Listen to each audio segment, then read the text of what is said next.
Gracias a Dios por la bendición que nos da todos los días. Él siempre está pendiente de nosotros. Si es de hablar de alguien que tiene compasión para con nosotros, hermanos, es el Señor Jesucristo. En este día vamos con el comentario bíblico del Evangelio según Lucas y ahora nos corresponde el capítulo 7. Este capítulo 7, por todos los eventos que suceden, podríamos llamarlo como compasión en acción. Y empieza de la siguiente manera. La palabra compasión la podríamos definir como el dolor que tú sientes, yo también lo siento. Lo que estás pasando, yo lo sufro contigo también. Y si nosotros, siendo malos como somos, podemos sentir en muchas oportunidades el dolor de otros, ¿se imagina el amor de Jesús, el cual murió por nosotros? En cada vez que veía su creación y él lo veía mal, los veía cojos, ciegos, sordos, mudos, leprosos, con hambre, duros de corazón, por cierto, personas que sufrían por la pérdida de algún familiar. Entonces el Señor Jesucristo, sintiendo lo que ellos sentían, es decir, tenía compasión, el Señor iba y les ayudaba. Es por eso que al momento de ver sufrir a alguien, Él siempre estuvo dispuesto a ayudar. ¿Quién podía hacer eso? Solo el Señor Jesucristo. En esta oportunidad, en este capítulo 7, veremos unas personas en sufrimiento. Diferentes tipos de sufrimientos. Ellos estaban llorando, angustiados, sin consuelo, sin hallarle respuesta a su problema, hasta que Jesús. En ese momento todo se solucionó. En este capítulo vemos estas cuatro tipos de personas, o cuatro personas, mejor dicho. Número 1, un siervo que está muriendo. 2, una viuda desconsolada. 3, un profeta que está perplejo ante la situación. Y 4, una pecadora arrepentida. Fíjense que si nos ponemos a preguntar quién de ellos merecía que Jesús le ayudara, creo que todos nosotros diríamos que a ninguno de ellos. ¿Por qué? Porque nosotros siempre evaluamos a las personas de acuerdo a como nosotros creemos o pensamos. Nosotros siempre pensamos y decimos, ¿será que en aquella oportunidad me ayudó o no me ayudó? Entonces, en este momento voy a ver si le ayudo o no le ayudo. Pero el amor de Jesús no es y no será nunca como es el suyo o el mío. El Señor Jesucristo les ayudó a todos, porque la compasión de Él es sin medida. Y es la que determinaba su ministerio con la humanidad. El Señor era lo compasivo y no la justicia. Fíjese, lo compasivo y no la justicia era lo que motivó al mejor médico de todos. Él no vino por justos, sino que Él vino por pecadores, para hacerlos llegar al arrepentimiento. Recuerdes, vimos ese comentario en Lucas 5, versículo 32. Conozcamos entonces a estas cuatro personas que hemos estado tratando en una introducción de ellos. Personas todas dolientes. Y veamos la respuesta del Señor para suplir las necesidades de ellos. El número 1 que vamos a ver, el que le decía un siervo enfermo. Pero no veamos solo al siervo, vamos a ver el centurión y su siervo enfermo. Son los primeros 10 versículos de este capítulo 7. Puede leerlos usted. El comentario de estos versículos es el siguiente. En el Evangelio y el libro de los Hechos, los centuriones son mencionados con palabras de ser hombres de carácter fuerte, personas que tienen autoridad, hombres leales a su trabajo. E incluso al momento de mencionar a Cornelio, se habla de alguien que oraba a Dios, que hacía limosnas al pueblo y da unas características. Hechos capítulo 10 versículo 1 en adelante da unas características de Cornelio que demostraban que era una persona para los demás como bien, pero recuerde, a Cornelio le hacía falta algo. Pero ahora veamos este centurión. Este centurión es mencionado aquí en Lucas capítulo 7 y vemos cómo los ancianos de los judíos le hablan en bien de él a Jesús. Los ancianos de los judíos vienen a decirle al Señor, Él es bueno con las personas en Capernaum y hasta nos ha construido una sinagoga. Los ancianos ahora vienen a interceder por este centurión, a decirle, ayúdale, haz la petición de él. Se nota en todo el escrito, el centurión que era un buen hombre. Solo se habla bien de él, no se dan comentarios negativos con respecto a este centurión. De hecho, tratando de que su siervo sea sanado, ya habla muy bien de él. Fíjese, la preocupación del centurión sobre el empleado de él, el siervo de él, dice mucho del tipo de persona que él era. No impresiona solo eso de parte de este centurión, sino que también el grado de humildad que el centurión tenía. Dice que él venía rogando a Jesús.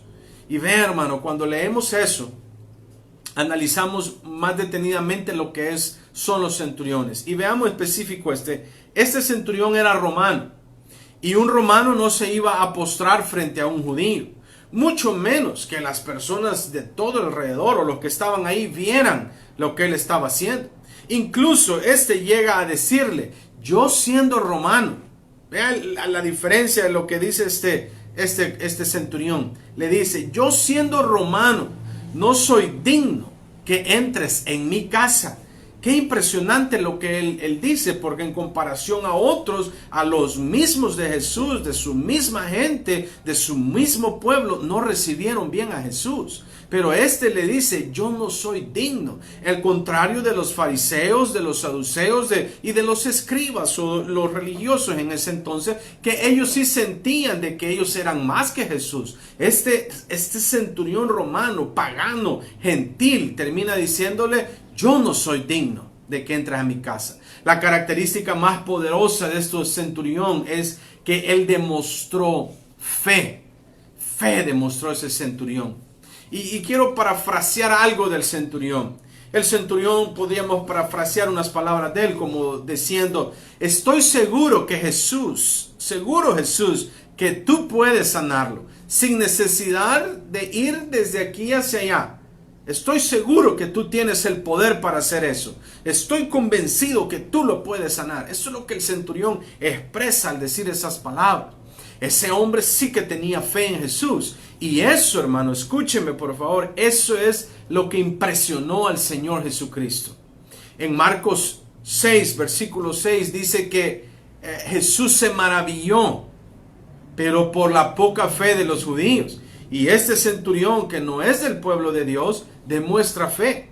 Y en Marcos 6:6 dice que Jesús se maravilla, pero de ver de que los judíos no tienen fe. Fíjese que dice que no pudo hacer más milagros ahí por la incredulidad de ellos. Pero este gentil, este pagano, este centurión, sí tiene fe. En dos ocasiones quiero decirle que Jesús se maravilló de ver la fe en las personas que no eran del pueblo de Dios. Él se maravilla al ver esto en personas que no son del pueblo para el cual él había venido. Número uno de ellos está en Mateo 8, versículo 10. Dice de la siguiente manera: al oírlo Jesús se maravilló y dijo a los que le seguían, de cierto os digo, que ni aún en Israel he hallado tanta fe. Imagínense lo que el Señor está hablando en Mateo 8, 10. Ni aún en Israel, es decir, ni aún en el pueblo de Dios, he hallado tanta fe, dice el Señor. Y también en Mateo 15, 28 le dice a la mujer: oh mujer, grande es tu fe, hágase contigo como quieres. Lo ideal sería que Él siempre haya en mí, en todos nosotros. Si este centurión romano, que era pagano, sin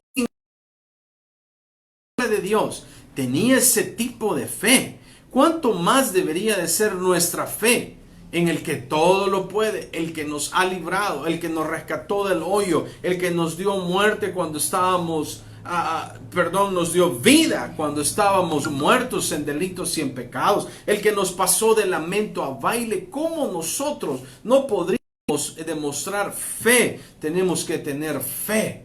Y por eso los discípulos le dicen: aumentanos la fe.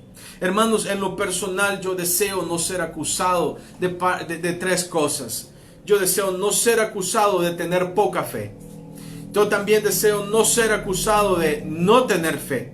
Y también yo deseo no ser acusado de que no le pedimos al Señor: aumentanos la fe. Esa fe hizo que la angustia del centurión por su siervo trajera el milagro de sanidad divina que el Señor hizo con él. incluso sin el Señor moverse de donde estaba. Recuerde, porque el Señor es omnipresente y Él está en todas partes al mismo tiempo. Él puede sanar moviéndose hacia un lugar, o si Él no quiere, Él no se mueve y Él sana. Él es omnipresente. Ese es el primer personaje que vemos, el centurión con su siervo enfermo. Veamos el siguiente personaje en este capítulo 7 del comentario del Evangelio según Lucas, y es la viuda de Naín. Y vea usted, y su único hijo ahora muerto. Se puede leer de este personaje del versículo 11 al 17. Es la segunda ocasión que Jesús demuestra tener compasión, pero no solo la demuestra, sino que la pone en acción y Él hace algo por estas personas. Ya ayudó al siervo enfermo, que el centurión, su amo, se lo pide. Ahora esta mujer ni siquiera se lo va a pedir, pero esta mujer viuda, que no tiene a nadie más, ahora que tenía solo su hijo, ahora ya no tiene a nadie más. Y usted lo va a ver como Jesús pone en acción esta compasión con ella. Solo el que es todo amor podría sentir ese tipo de compasión. Una mujer sola ya había llorado la muerte de su esposo. Ya había tenido un entierro doloroso. Lo único que le quedaba era su único hijo, el cual ahora estaba muerto, sin esperanza de nada, a darle el último adiós, ya para sepultarlo. Jesús se presentó frente a ella y dice en Lucas capítulo 7 versículo 13, y cuando el Señor la vio, oh hermano, y qué hermoso es cuando Él pone sus bellos ojos en nosotros y nos ve. Se lo vuelvo a decir. Y cuando el Señor la vio, se compadeció de ella y le dijo, no llores. Yo no sé si usted ha llorado, si usted ha tenido contacto con personas que han pasado por situaciones difíciles, con algún hijo, con algún familiar, un padre, algún buen amigo, alguien que ha pasado una situación de calamidad, de tristeza en estos días. Quiero decirle que cuando cree en Jesús, Jesús está viendo su llanto, está viendo su dolor, está viendo su corazón, como usted se encuentra en ese momento con un corazón extremadamente dolido. El Señor en este momento, si usted que me está escuchando, le dice el Señor, no llores. ¿Será que usted puede ver a Jesús, hermano, preocupándose por esta mujer, diciéndole, no te preocupes, yo te daré consuelo. No te preocupes, yo traeré a ti consuelo. No te preocupes, yo traeré a ti nuevamente aquellos días de gozo, aquellos días de alegría, donde sonrías nuevamente. No te preocupes, aquí estoy para ti, no llores. Jesús diciéndole, ven aquí conmigo. No, yo te daré paz en medio de la tormenta. En este episodio, hermanos, quiero hablarle de unos encuentros que se dieron. La vemos llorar, la vemos con un grupo de personas, hermanos, y también vemos a un grupo de personas que vienen con Jesús. Quiero hablarle de unos encuentros que se dieron cerca de la puerta de la ciudad. Hay dos tipos de grupos que se encontraron. El grupo que seguía a Jesús y el grupo de personas que seguían a una mujer llorando hacia el sepulcro. Si usted es de los seguidores de Jesús, usted está seguro que en Él está completo, que no le falta nada, como dice Colosenses 2:10, y vosotros estáis completos en Él. No nos falta nada, lo tenemos a Él, lo tenemos absolutamente todo, porque Él es el que ha cambiado el baile, y que en la nueva ciudad usted tendrá un galardón muy importante. Hay dos grupos, el que va con la mujer llorando y está el otro grupo que va con Jesús, y estos no van llorando, estos van alegres porque van con Jesús. Si usted no es de los seguidores de Jesús y no va en el grupo de Jesús, estoy seguro de decirle que su vida es triste, su vida es de lamento, su vida es de pleitos, su vida es de gritos, de llantos. Todo lo malo le pasa porque usted no está con Jesús. Sin Cristo, decimos comúnmente, y sin esperanza. El grupo de seguidores de Jesús, por su parte, ellos van hacia la ciudad. Recuerde, el grupo de seguidores que vienen con la mujer vienen saliendo de la ciudad. Pero el grupo de seguidores de Jesús va a la ciudad. Y estos van alegres, ellos van confiados, porque van con Él. El grupo de seguidores del funeral iba hacia afuera de la ciudad, llorando, amargados, tristes, sin ningún tipo de esperanza. Con Jesús hacia adentro de la ciudad, estos vienen felices, vienen contentos, vienen alegres, vienen cantando himnos, cantando salmos, alabando y adorando al Señor, porque ese Dios todopoderoso iba ahí en medio de ellos. Ahora también veamos, hay dos circunstancias aquí. Se encontraron la vida y la muerte. Desde ese mismo momento, Jesús le estaba diciendo a la muerte: tú no puedes conmigo. Yo soy más poderoso que tú, dice el Señor. Y recuerda Apocalipsis 1:8, yo soy el alfa y el omega, el principio y el fin. Dice el Señor, quien es, quien era, quien ha de venir, el todopoderoso. Entonces Jesús le dice a la muerte: tú me obedeces. Jesús está mostrando desde ya el poder que Él tiene sobre todo. La muerte no iría a ganarle. Jesús le está dando un aviso. Le está diciendo: de aquí a tanto tiempo, muerte, va a suceder este evento. Pero desde ya te digo que no tienes poder tú sobre mí. La muerte a Jesús. Ese día se encontraron. Dice 1 Corintios 15:26 que el último enemigo a ser vencido es la muerte. Y Jesús a la muerte venció y está vivo. Qué acto de compasión este amor. De amor más bello. Ver a Jesús decirle a la madre: aquí está tu hijo, ya no llores más. Aquí estoy para darte consuelo.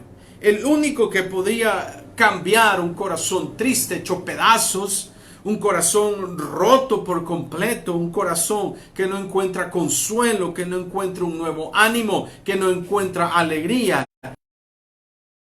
Jesucristo.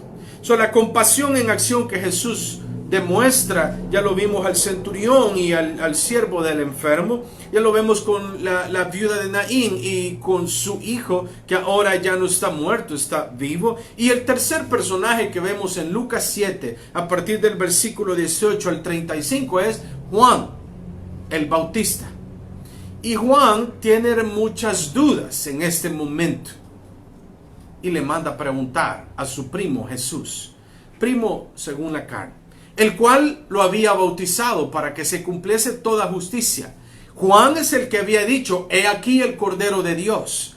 Juan es el que había dicho: Él los bautizará con Espíritu Santo y fuego. Juan es el que había dicho: no soy digno de desatar la correa de su calzado. Juan anunciaba que el reino de los cielos estaba cerca. Y decía: arrepiéntete, deja de hacer lo que haces, haz frutos dignos de arrepentimiento, bautízate y tendrás una nueva vida. Pero ahora Juan está en otro escenario. Juan está en angustia, está en soledad. Juan no tiene dirección en este momento en su vida. Y Juan empieza a preguntarse que qué le iría a pasar, qué va a suceder.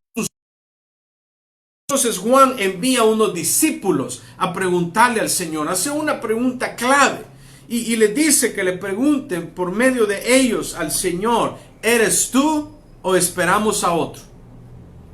Y quizás se imagine usted a Juan diciendo: es que ya llevo bastante tiempo en la cárcel y no veo que tú, Jesús, hagas algo. ¿No te acuerdas que yo te bauticé en el Jordán? Que tú me dijiste que era necesario para que se cumpliese toda justicia. Jesús, ¿te has olvidado de mí? Jesús, en la carne somos primos. Jesús, pero a ver, Jesús, haz algo por mí. Eres tú, entonces tú puedes hacer un milagro.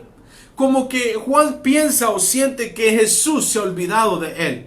Pero quiero aclararle que Jesús nunca se olvida por ninguno de los suyos.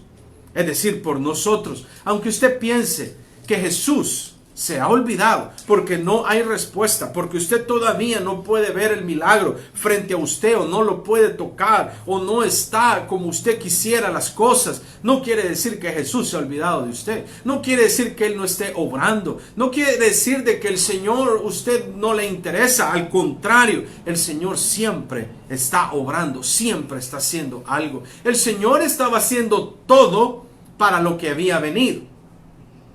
Y vea, hermanos, estaba restaurando la salud a muchos, estaba sacando demonios, dando provisión a los necesitados, devolviendo vida a muchos a los que estaban muertos, estaba perdonando pecados. Pero Juan no podía ver eso, lógicamente. Juan estaba en una cárcel. Entonces Juan manda a preguntar si es él, a pesar de ser un gran profeta. De hecho, el mismo Señor Jesucristo se expresa de Juan diciendo que entre los nacidos de mujer no hay mayor profeta que Juan el Bautista. Habían pasado ya 400 años en silencio, hermanos, donde el Señor no hablaba a su pueblo por medio de profeta, hasta que Juan empezó a hablar.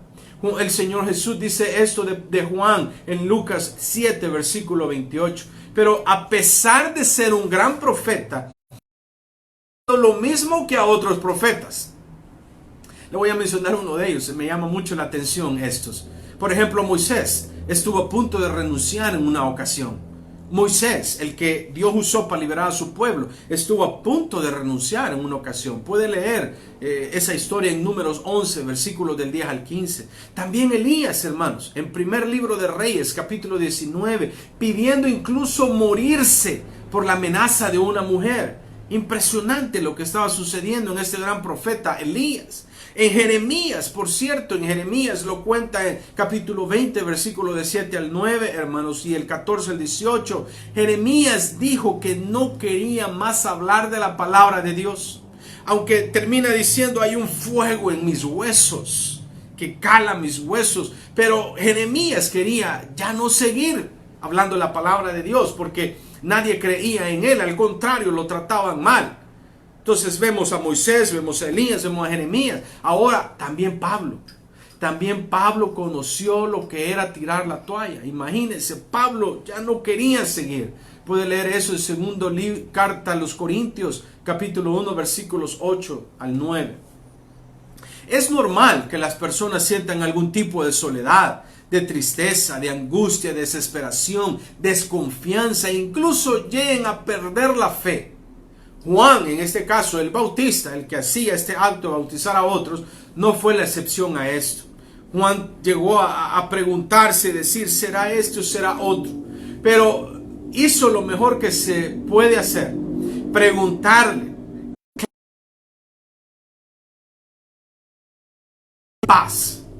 Nuestro buen Dios, que todo lo puede, consoló a Juan, mandándole a decir con los discípulos que éste había mandado. Y fíjese, Jesús, no con un simple, sí, díganle que soy yo. No, tampoco le da una cátedra de teología. No, sino que en ese momento el Señor Jesús lo que empieza a hacer es a sanar a muchos de enfermedades y plagas y de espíritus malos, y a muchos ciegos les dio la vista, etc. Y vea cómo dice de la siguiente manera. Y respondiendo Jesús les dijo, id, haced saber a Juan lo que habéis visto y oído. Los ciegos ven, andan, los leprosos son limpiados, los sordos oyen, los muertos son resucitados, y a los pobres es anunciado el evangelio.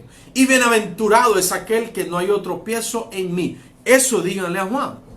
Lucas 7, del versículo 22 al 23. Jesús le envió a decir, en resumen, fe.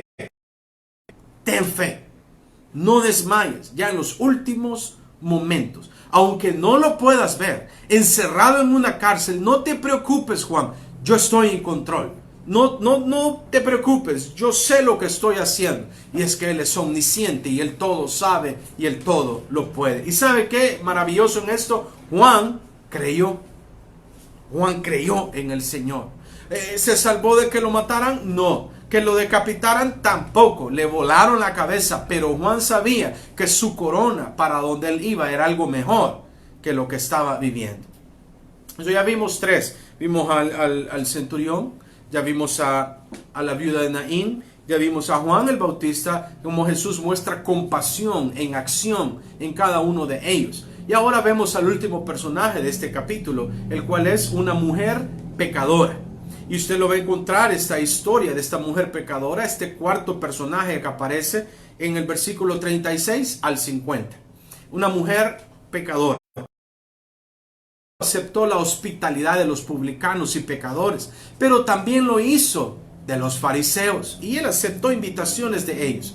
Ellos necesitaban la palabra de Dios también. Los fariseos necesitaban oír también y recibir a Jesús, y que Jesús como mínimo les llevara la palabra, ya fuera que lo reconocieran o no lo reconocieran, pero ellos necesitaban también escuchar de la palabra de parte de Jesús. Creemos que la invitación de Simón el fariseo fue sincera y otro motivo para recibir a Jesús en su casa, y si no lo hizo, le salió mal, porque terminó aprendiendo más de sí mismo que lo que le interesaba aprender.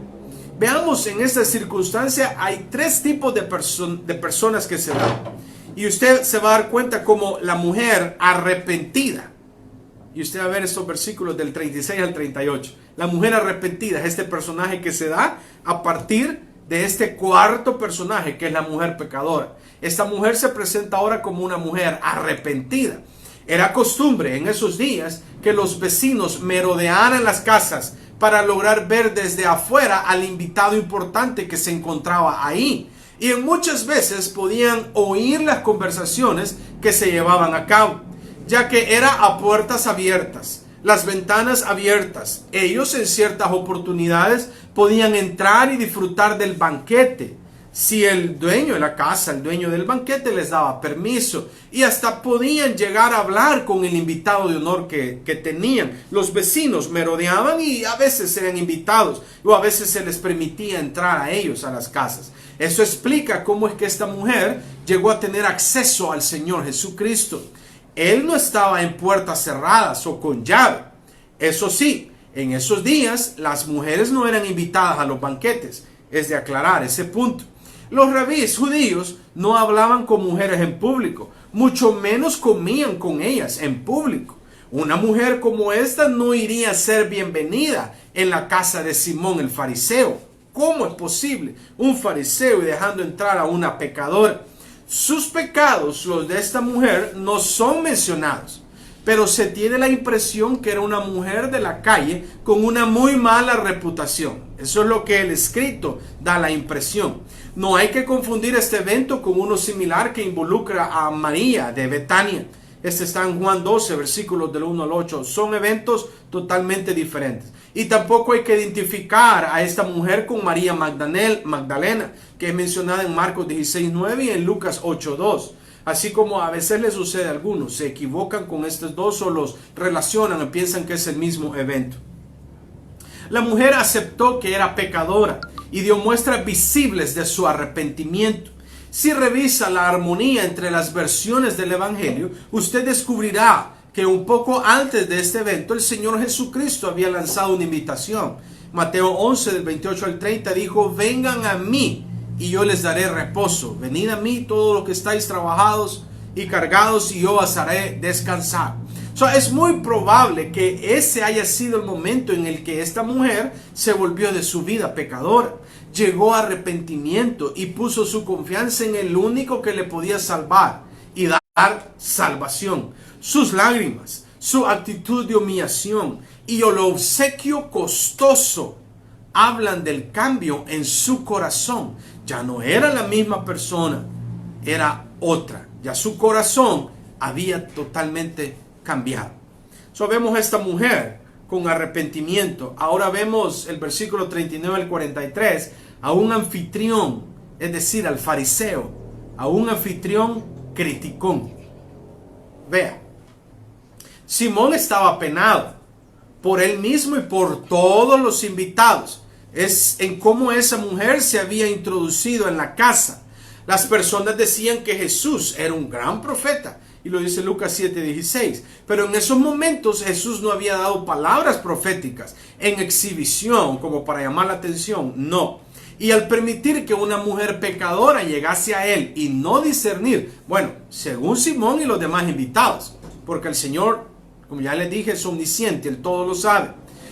Pero para ellos Él no había discernido qué tipo de mujer era la que estaba ahí, qué tipo de persona era. Entonces, este profeta, que según los de allá afuera dicen, ellos lo consideraban y dicen, ¿cómo es que él dicen que es profeta y no sabe el tipo de mujer que está con él? El verdadero problema de Simón era la ceguera. Él no podía verse a sí mismo, ni a la mujer, ni al Señor Jesucristo. Era fácil, por lo tanto, para él decir, ella es pecadora. pero imposible para Simón decir, yo también soy pecador. O quizás él se consideraba libre de pecado. Sí señalaba la otra, pero él no se veía sus propios pecados, como en muchas oportunidades le sucede a muchas personas y no sucede. Y debemos en la manera de lo posible tratar de ver primero nuestros errores para después ver a los demás. Por cierto, Jesús probó a todos ser un profeta por leer los pensamientos de este anfitrión y revelarlos. La parábola no se refiere, la que Jesús les narra, a la cantidad de pecado en la vida de una persona. Conciencia de ese pecado en el corazón. ¿Cuánto pecado debe de cometer una persona para ser considerado pecador? Es una pregunta.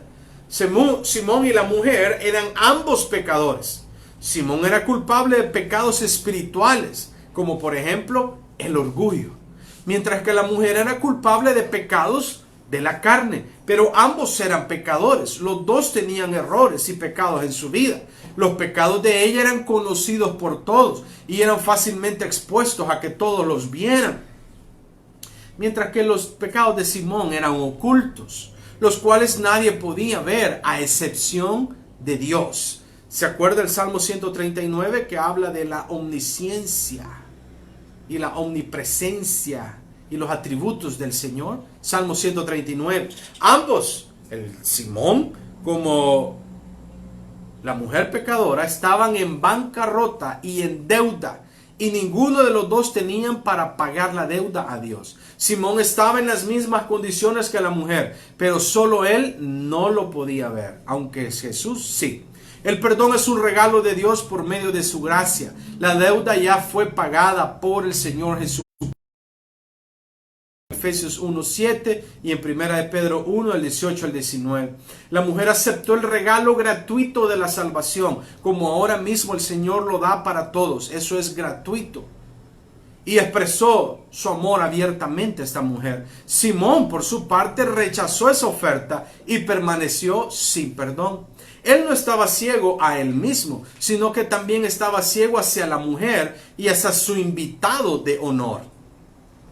Ahora vemos otro personaje. Ya vimos a la mujer arrepentida, vemos a Simón el fariseo con orgullo, criticón, y ahora vemos al Salvador que todo lo perdona. Y está el versículo 44 al 50. La mujer era culpable de pecados de comisión y Simón de pecados de omisión. Él no había sido un anfitrión muy amable con el Señor Jesús. Y usted puede leer eso en Abraham, Génesis 18 al 8, cómo tiene que ser la hospitalidad en nosotros, los que creemos en el Señor. Todo lo que Simón rechazó a hacer, la mujer lo hizo, y lo hizo muy bien. Hay dos errores que debemos de evitar en la interpretación de las palabras del Señor.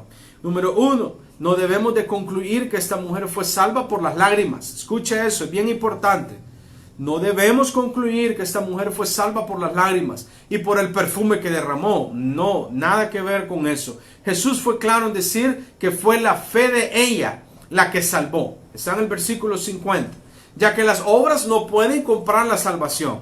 Lea Tito 3, versículos del 4 al 7. Las obras no pueden comprar la salvación. También debemos de pensar que los pecadores perdidos son salvos solo por amor, ya fuera por el amor de Dios por ellos o el de ellos por Dios. Dios ama a todo el mundo. Y recuerda Juan 3:16, de tal manera amó Dios al mundo, y puede seguirlo leyendo. Y aún así, no todo el mundo es salvo. Es decir, que las lágrimas y la ofrenda que ella lleva o el perfume que lleva no es lo que la salva. Dice también versículos 8 y 9 de Efesios 2, porque por gracia sois salvos por medio de la fe, y esto no de vosotros, pues es don de Dios, no por obras, para que nadie se gloríe. Jesús no rechazó ni las lágrimas ni el obsequio del perfume derramado sobre él, porque esas obras que esta mujer presentaba eran la evidencia de su fe. Santiago 2 del 14 al 26 podemos leer, la fe sin obras es... Leemos que las obras sin fe es muerta. No somos salvos por fe más obras. Somos salvos por fe que nos conlleva a hacer obras. Esta mujer, anónima por cierto, nos ilustra la verdad en Gálatas 5:6. sino la fe que obra por el amor. Como ahora tengo fe, ahora empiezo a hacer obras de amor. Número 2. ¿Cómo supo esta mujer que sus pecados habían sido perdonados? Porque Jesús se lo dijo directamente. Lo puede leer versículo 47. Jesús le dice claramente que los pecados de ella son perdonados. Ahora, otra pregunta, número 3. ¿Cómo sabemos nosotros hoy que nuestros pecados han sido perdonados? Porque el Señor nos lo dice en su palabra. Se puede leerlo en Isaías 1:18, Romanos 4, el 7 al 8, Efesios 4, 32, Hechos 13, 38 al 39. Usted puede leer porque el Señor mismo en su palabra nos dice que tenemos el perdón de pecados. Una vez que se entiende el verdadero significado de la gracia de Dios, usted no tendrá problema en recibir gratuitamente el perdón de pecados que Él ofrece y se regocija en dar. Desde luego que los religiosos invitados a la mesa de Simón, el fariseo, estaban sorprendidos de las palabras de Jesús. Sus muchos pecados les son perdonados. Por decir eso, para ellos, Jesús estaba reclamando ser Dios. Recuerde, lo mismo sucedió en Lucas 5, versículo 21. Pero por supuesto que Él es Dios. Y Él murió por los pecados que ella había cometido. Las palabras de perdón que Él dio no eran baratas. Les costó al Señor Jesucristo. La cuarta pregunta, ¿cómo fue salva esta mujer? Ella se arrepintió de sus pecados y puso su fe en Jesucristo. Y es lo que nosotros tenemos que hacer. Ya Marcos 16 dice el que creyere. Y cuando habla de decir el que creyere, está hablando de creer en el Señor Jesucristo, creer en su evangelio, creer en las buenas nuevas de salvación que tenemos solo por medio de Él. La quinta pregunta, ¿cómo supo ella que en verdad estaba perdonada?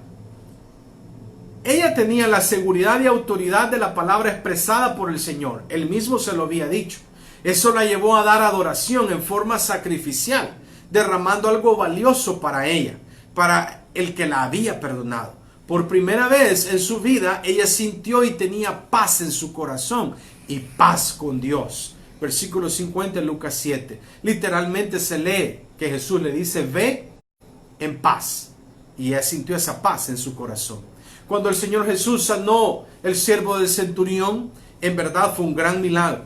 Incluso otro gran milagro fue la resurrección del hijo de la viuda de Naín.